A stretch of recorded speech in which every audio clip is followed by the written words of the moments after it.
Senhoras e senhores, muito bom dia. Temos a satisfação de dar início às 8ª jornadas do GBRICS, o grupo de estudos sobre os BRICS da Universidade de São Paulo.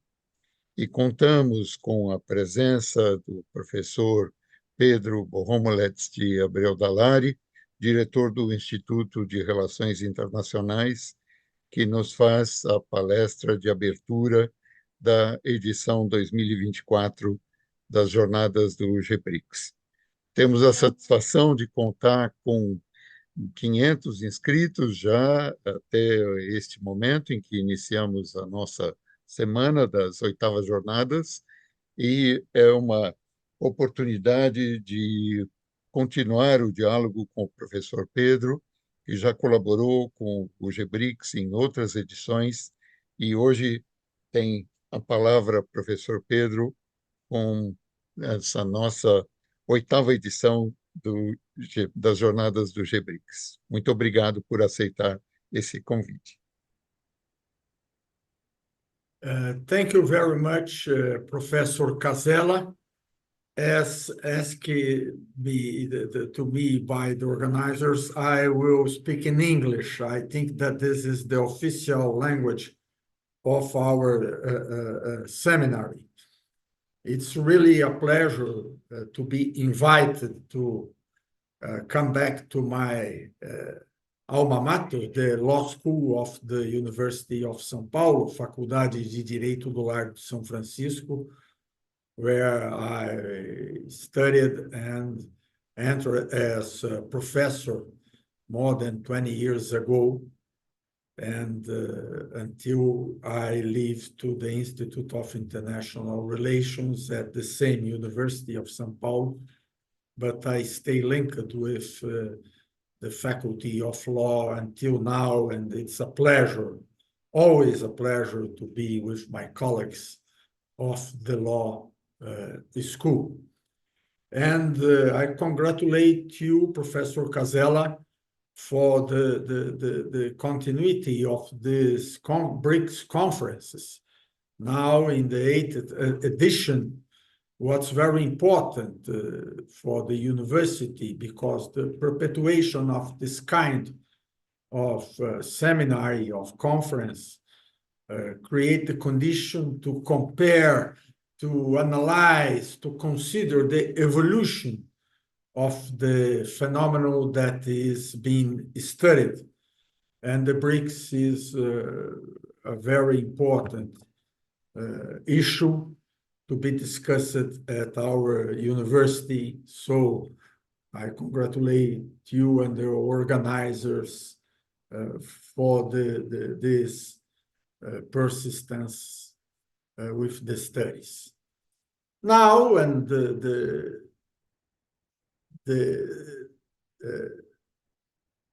approach that was given to this 8th edition is BRICS Plus, a new era, related exactly with the entering of new countries in this political alliance. Egypt, United Arab Emirates, Ethiopia, Iran, and maybe Saudi Arabia. The BRIC originally had 4 countries: Brazil, Russia, India, and China. Africa do Sul, South Africa added some years after the creation. And now that expansion creates the question, is it good for the BRICS? Is it good for the world?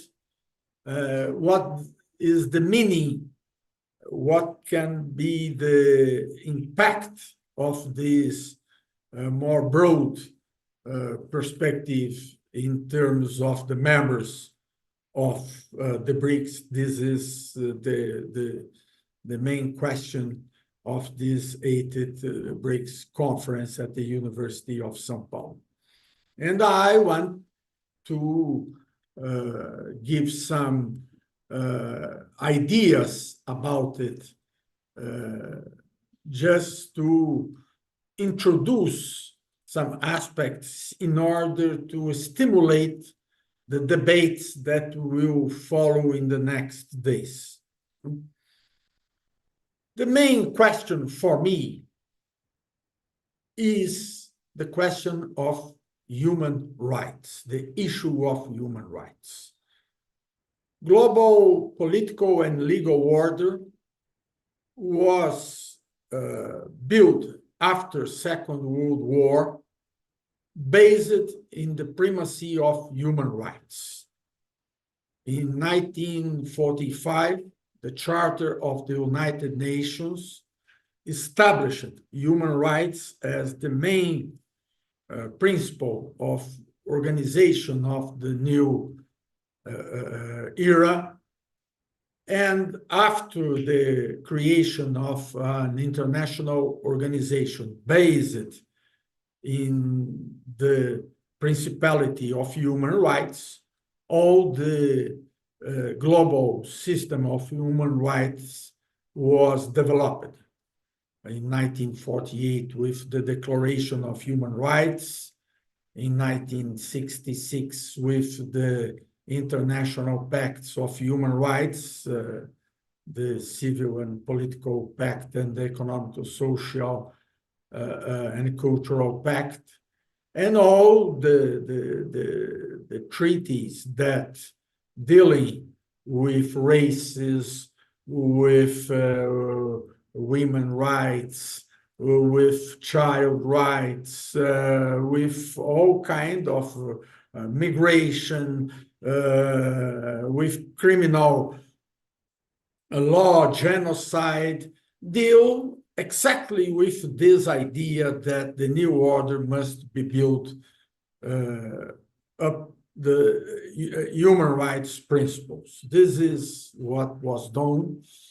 And this perspective was very important also in the academic field. Here at the University of São Paulo, we devoted a lot of time, a lot of energy in studying not only the perspective of human rights as the main principle, the jus cogens, as we learned in Paulo Casella's classes of international public law, the jus cogens of our time, but also this academic approach in order to promote the institutions that deal with human rights.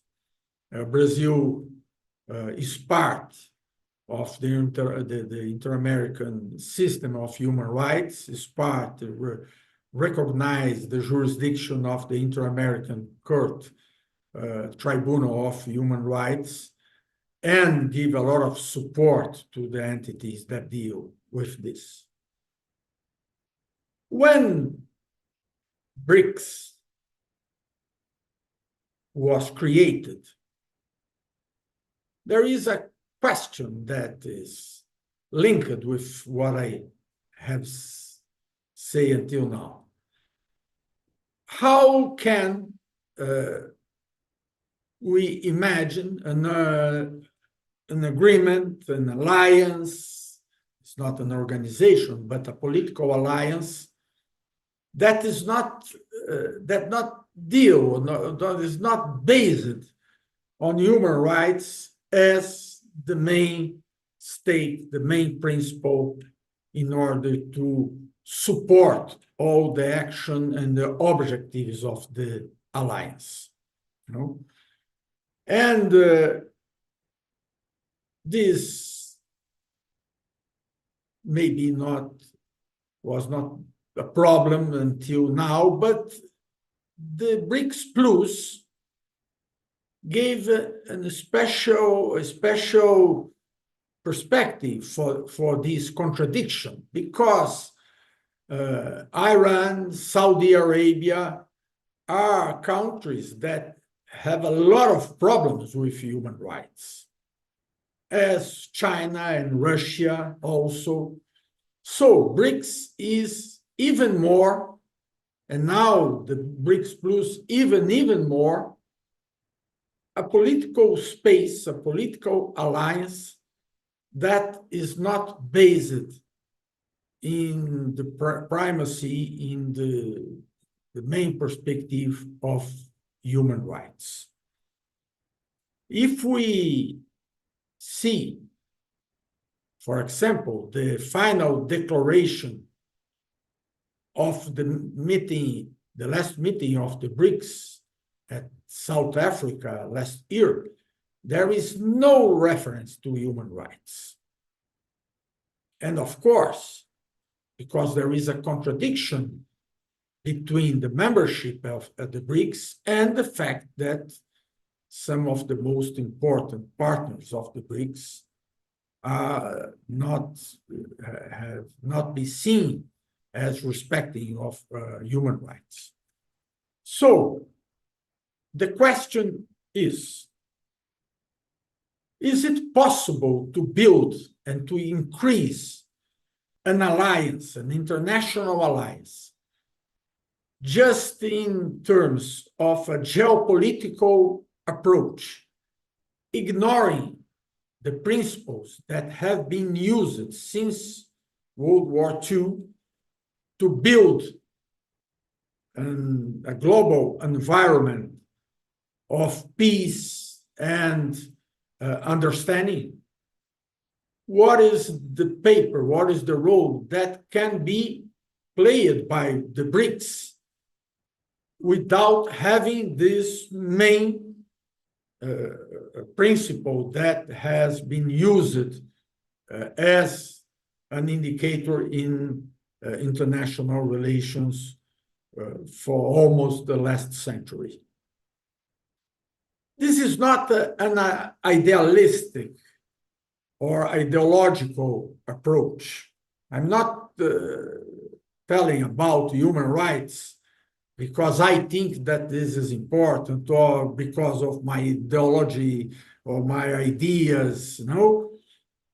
Because I understand that the main problems of our time can be solved only if we put human rights as the main criterion to solve them. I'm telling about the problem of climate change. No? The problem of climate change deal not with geopolitical perspective. The solution for the problem of climate change will not come as a result, as a consequence of a conflict, a geopolitical conflict. To solve the problem of climate change is necessary to have a broad approach based in human rights, in the rights of the future generations, as pointed in the concept of sustainable development. Without this perspective of putting the rights of the future generations, it will not be possible to adopt the measures that is needed to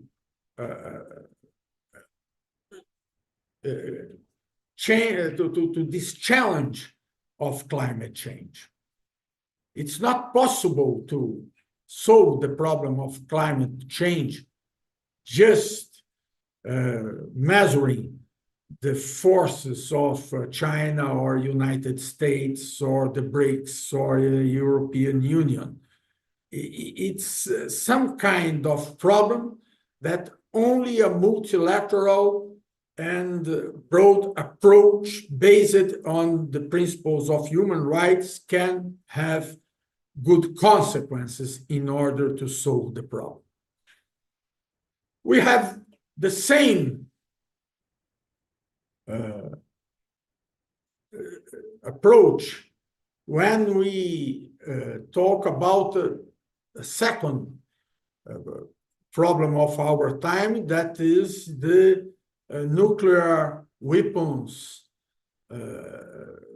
the perspective of a war with the use of nuclear weapons, what was not considered until now, since the end of the Cold War, but now with the war in Ukraine, the invasion of Russia in Ukraine, and with the conflict between Iran and Israel, the use of nuclear weapons are back, the possibility of the use of nuclear weapons.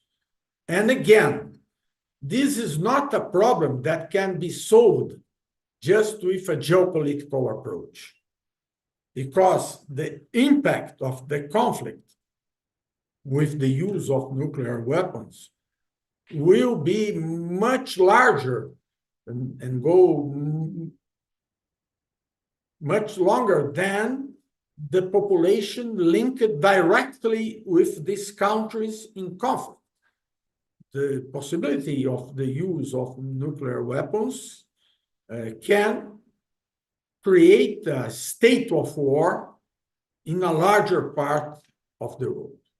So this is something that can't be solved just with a geopolitical approach, but the necessity to solve them in a human rights-based politics approach.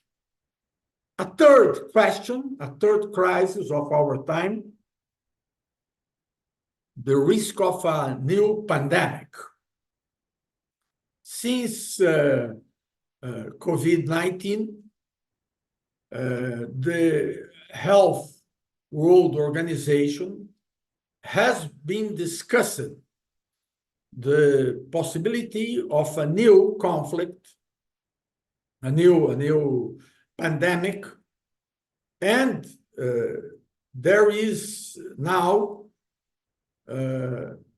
it's been building a new treaty, a treaty on pandemics at the World Health Organization.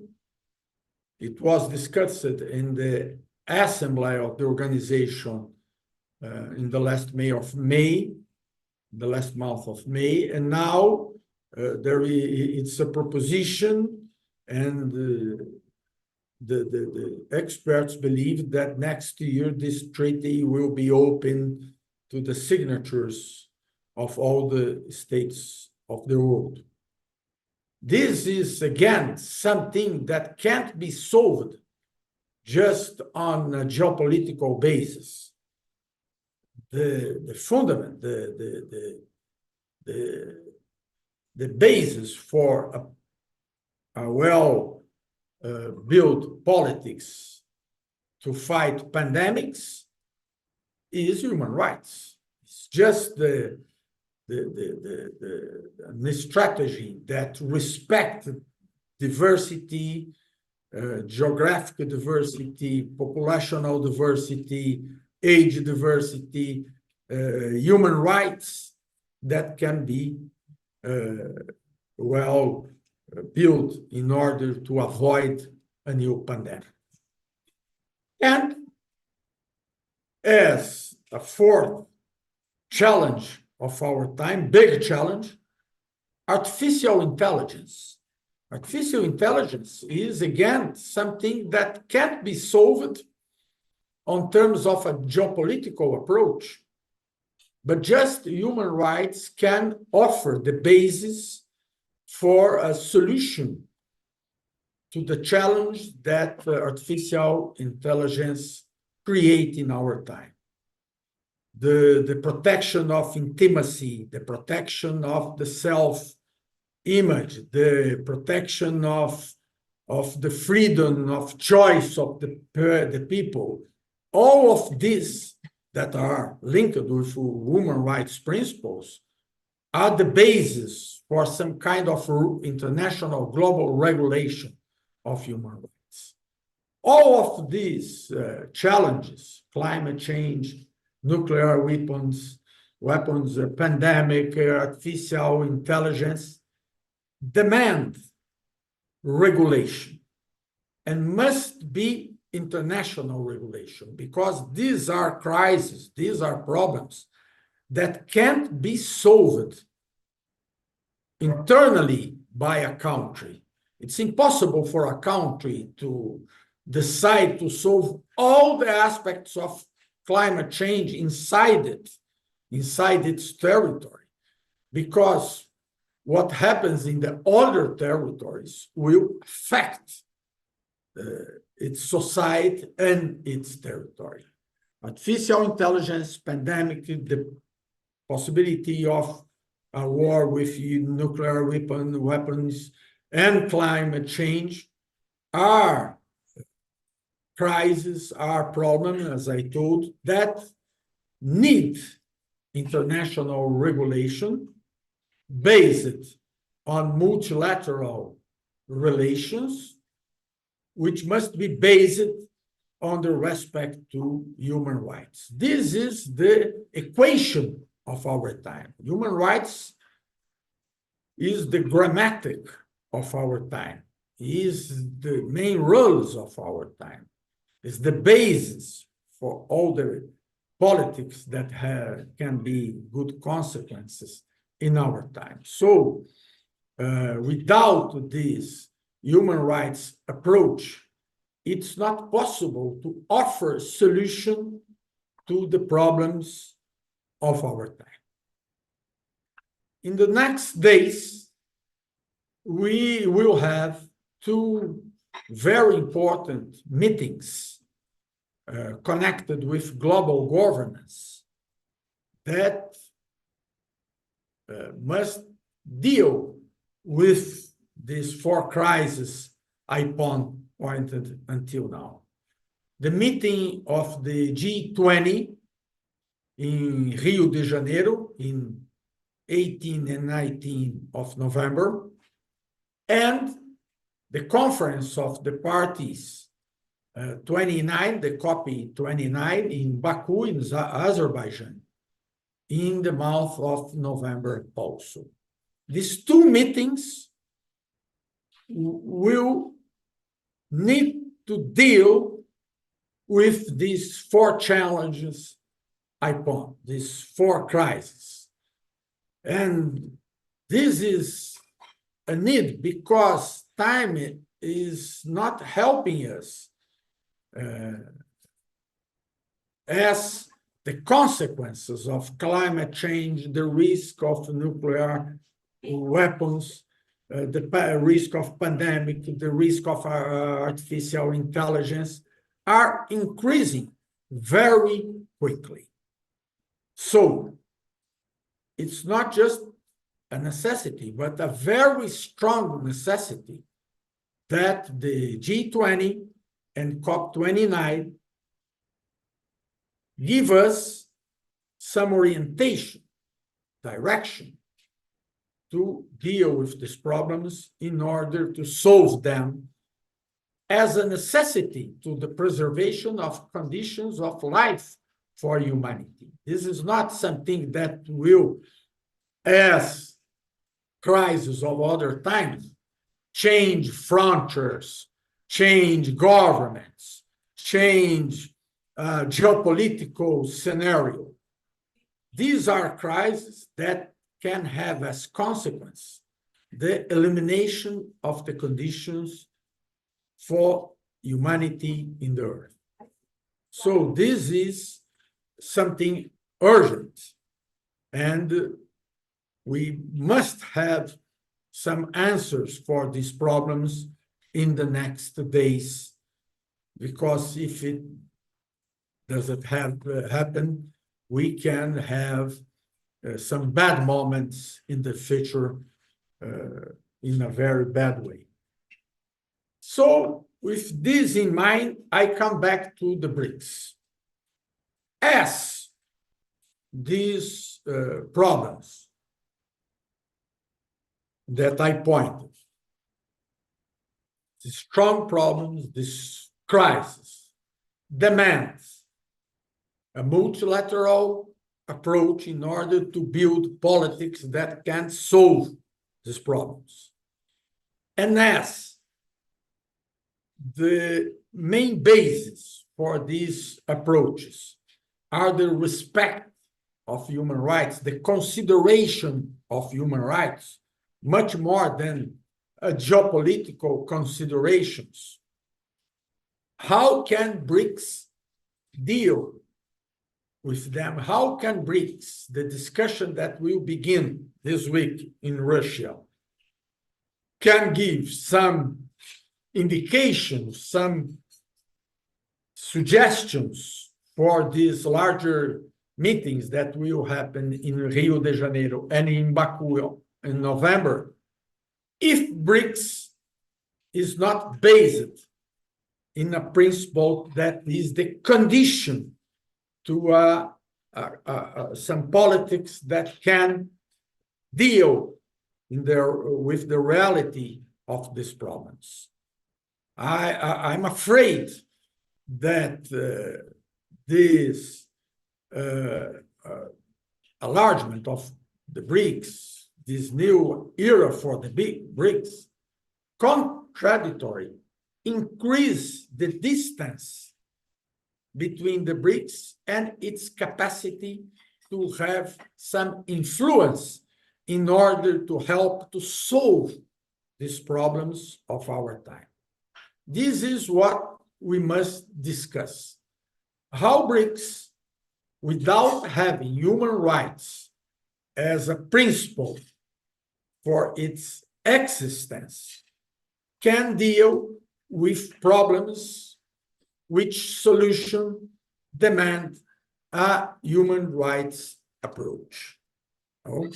This is what is important for me to discuss now, exactly because of the urgency of this crisis of our time. If the problem, or if the consequence of not dealing with this crisis would be some change of frontiers, of political influence, this happened many times in human history. But nowadays, for the first time, we are in front of the risk of extinction of humanity. And this changed everything. We have not enough time to deal with geopolitical games without having real and effective politics that can be sufficient to solve the problems put by these big challenges. We have been discussing this at the Institute of International Relations of the University of São Paulo. And in the beginning of this month, there was the conclusion of research made in a program that we call José Bonifácio Chair, that is connected exactly with ideas to deal with these big problems of our time. And the study that we made in 2024 was coordinated by a Portuguese intellectual, Álvaro Vasconcelos. He was the director of the Institute of Security Studies of the European Union in Paris, an expert on international issues. And his proposition is quite simple. He says that now the most important is an approach between Europe and Latin America, what he calls the need of convergence between these two spheres, the European sphere and the Latin America sphere. And why he defended? because he thinks that these two political spaces have in common some very strong roots in human rights and democracy. And as he thinks, as I think also, that without the prevalence of human rights, it's not possible to deal effectively with the problems of our time. He defends an approach between Europe and Latin America, or what he calls a need of convergence, in order exactly to create a more favorable, more likable conditions to support a strong multilateralism that, based on human rights, can solve the problem. So he confronts the conflict between China and the United States, or between global South and North South, and global North, with this different perspective, the perspective of an approach between Europe and Latin America, in order to increase the principles that is needed to solve these huge problems of our time. The book, I asked the organizers of this conference to put at the chat, at the YouTube, the link for the book that was published 2 weeks ago, Europe and Latin America, The Need of Convergence. The book has articles in English, in French, in Spanish, and in Portuguese. And these articles are all of them linked with this perspective of a more effective international scenario based on human rights.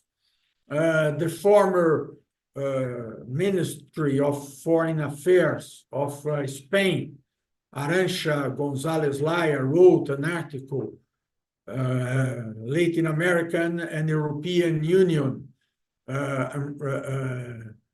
partners, very important partners. The former Ministry of Foreign Affairs of Portugal wrote an article about the need of multilateralism, and the former president of General Assembly of the United Nations, Maria Fernanda Espinosa Garcés from Ecuador, wrote an article fostering a unified approach to climate action in Latin America and in the Caribbean. So all of them, all the actors of this book, are committed with the perspective of a multilateral improvement, and think that the alliance between European Union and Latin America is the way to make this perspective quickly and effective. And this is what we must discuss now in this week that will be devoted to study the BRICS and the impact of the BRICS. The BRICS was created in order to have influence exactly in global governance and multilateralism. But to have this influence, it is very important that BRICS deal with the basis need to build multilateral solutions for global problems. Unless this happens, BRICS will be irrelevant.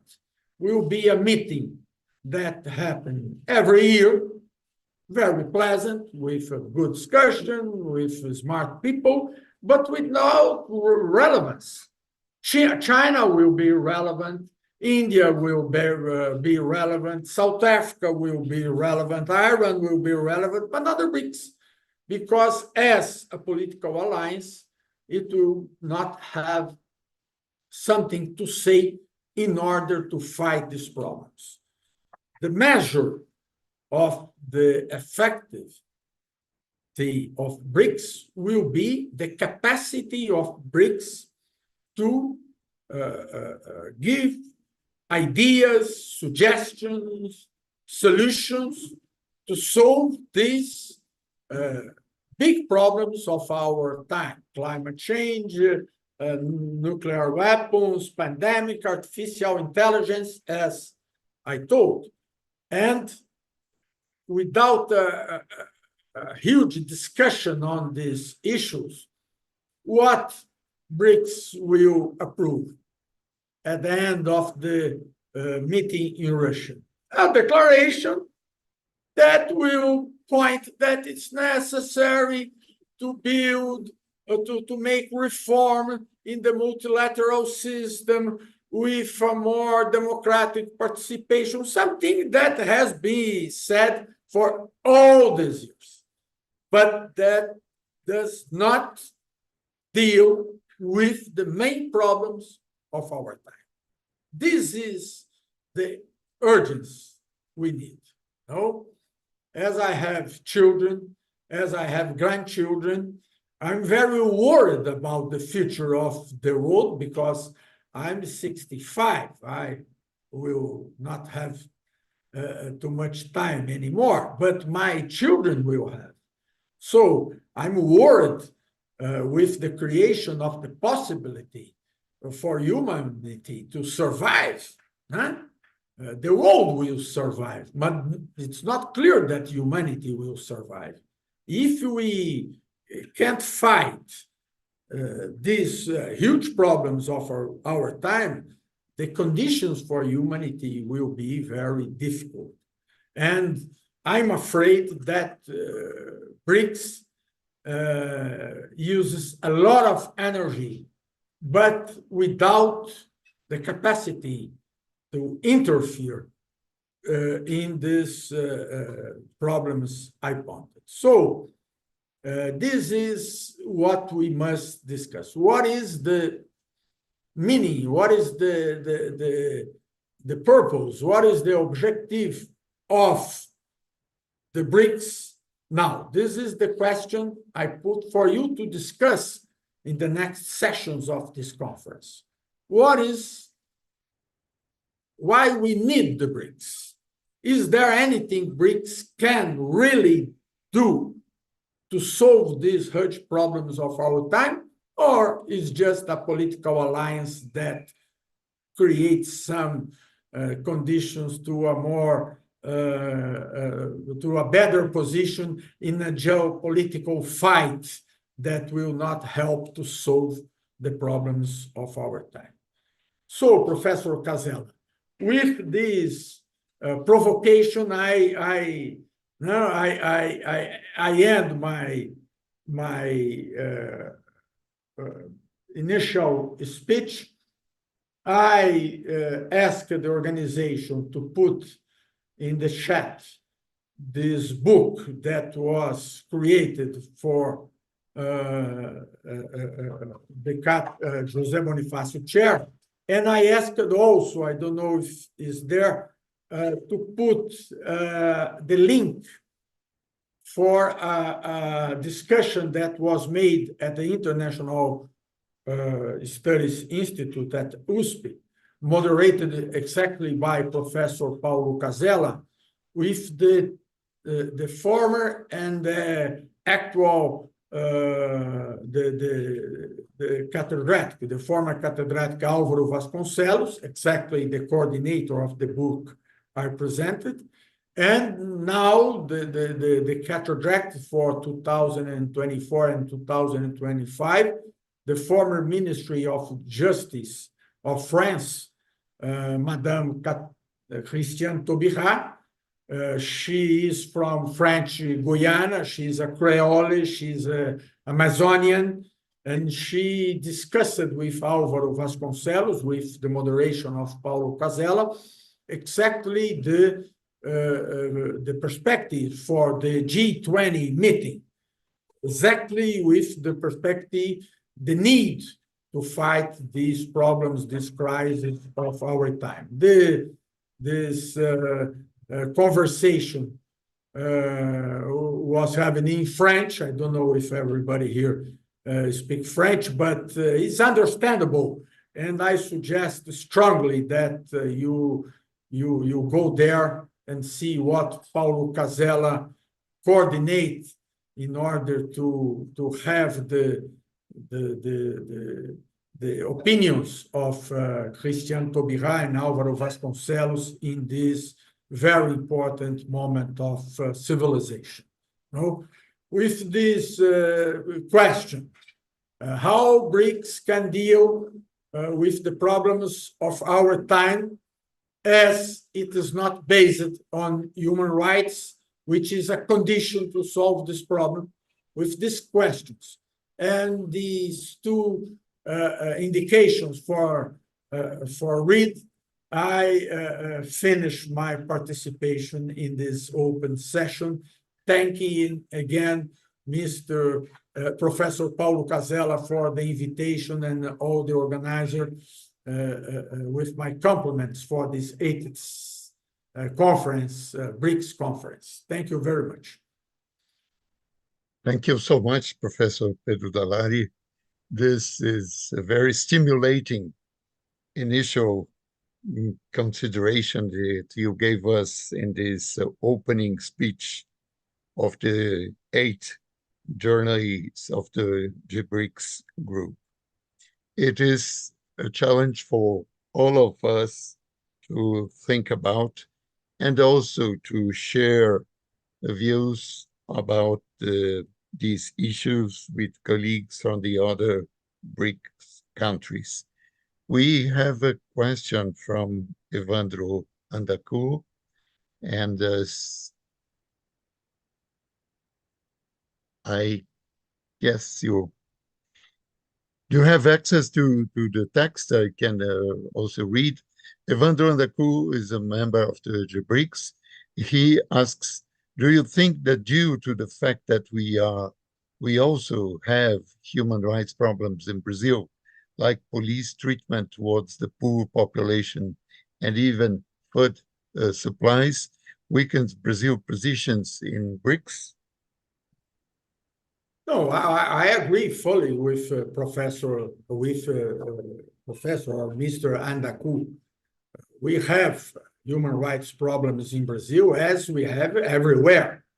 But the difference is that in Europe and Latin America, generally, the human rights is in the basis of our legal system, of our constitutions, of our institutions. So if we have operational problems dealing with human rights, we have the law and jurisdiction that has the power to deal with these problems. And this is made every day in Brazil. No? The existence of a very strong legislation.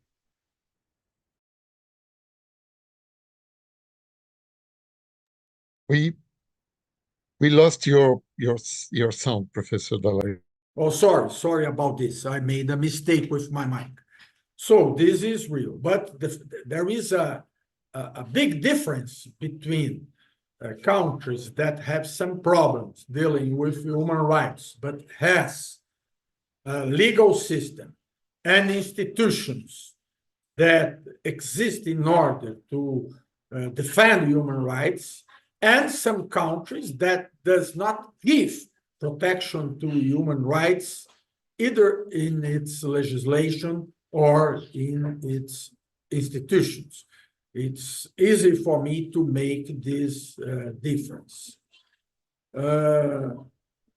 There is another question. How does the World Health Organization treat add to the outlook of a human rights approach? Who are the individuals who can elect this treaty? Well, and same question was made. How does the World Health Organization treat add to the outlook of a human rights approach? World Health Organization are the individuals who can elect this treaty. This organization, the World Health Organization, is not an organization of individuals.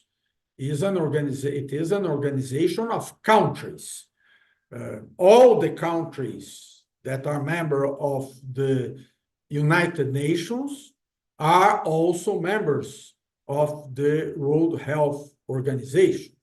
So this treaty of pandemics, as also the reform of the sanitary rules, was approved by the countries, or in the case of the treaty, will be approved by the countries that are members of the General Assembly of the World Health Organization, and the signature of the treaty must be done by countries, not by persons. So I'm very enthusiastic about the way the World Health Organization is dealing with these issues.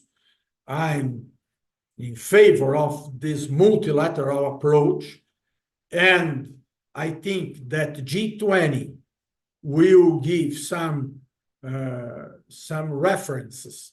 We'll put some references in the final declaration to this work of the World Health Organization, and this is very important. So this is what I defend for the BRICS, that the BRICS can be a source of opinions, suggestions that can improve this multilateral approach to the big problems of our time. So what will came from the work of the World Health Organization is exactly what the countries agreed to do. And this is what we need. We need to rebuild a multilateral order based on the respect to human rights to create solutions for these big problems of our time. These were the questions that were put for me in the chat, Professor Casella. Do we have any other questions, Priscilla? Or we can... No more questions until now. Okay, thank you. So, Professor Pedro Dallari, again, thank you so much for your instigating presentation, and we hope this opens the discussion during this week, and also to be reflected by each of us and collective as research groups in the different countries that now work together in the BRICS, and also putting it in the perspective of the G20 meeting and the COP29 meetings next November, and also putting in the trend between the relations on the one side, the European Union, and Latin America on the other side. It is a world with several outstanding questions, and I fully agree with the list you've drawn on the issues related to climate change, threat of nuclear weapons, pandemics, and artificial intelligence. Certainly, we won't be able to have all of them solved by the end of this week, but this is certainly to remain in discussion and to be kept in view. So thank you for sharing your thoughts and instigating the discussion. I guess this is the scope and the purpose of these BRICS panels, and we invite you, the audience, to join at 10:30 São Paulo time. The next session is the Consular Roundtable, and then the program online is going on until Friday, 25th of October. So thank you so much, Professor Dallari, and thank to the audience for being part in this 8th edition of the BRICS journey with 500 audience members enrolled so far, and probably adding up along the week. So this is the first session that we can now close, and the following will take place in 35 minutes. Thank you so much, and hope to see you soon again. Thank you very much, Professor Casella. It was really a pleasure for me to give some words for your huge audience. And what I want is to provocate in order to build the conditions to some answers for the questions I put in order to create the conditions for a contribution in this moment that the world is needing a lot of contributions to solve their problems. See you, and I will follow the sessions. Thank you so much. Bye-bye.